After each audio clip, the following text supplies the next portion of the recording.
नमस्ते प्रणाम। मैं आप सबके सामने एक शिव चर्चा सुनाने जा रही हूँ। जी ज्ञान के चदरिया ओढ़ावे के पड़ी, गुरुजी ज्ञान के चदरिया ओढ़ावे के पड़ी।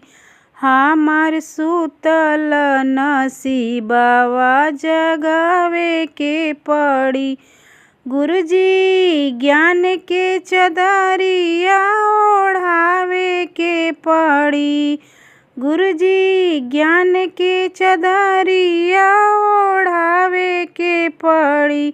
हमर सुतल नसीबवा जगावे के पड़ी। सासू जियनी ससुर जियनी ननद जियनी गोतीन जियनी, अपन दर्शन देखावे के पड़ी।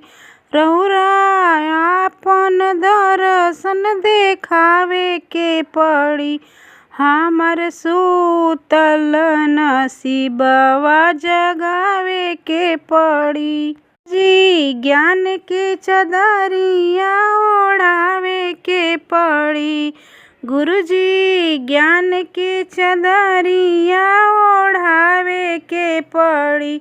हमर सुतल नसीबवा जगावे के पड़ी। ब्रह्मा जियनी हो विष्णु जियनी, ब्रह्मा जियनी हो विष्णु जियनी, गौरा मैया आईनी हो दुर्गा मैया आईनी।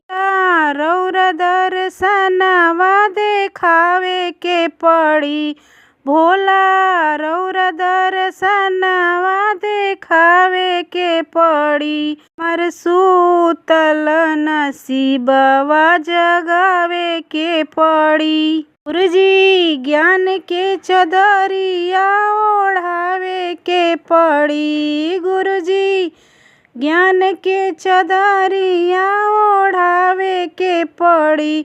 हमर सुतल नसीबवा जगावे के पड़ी।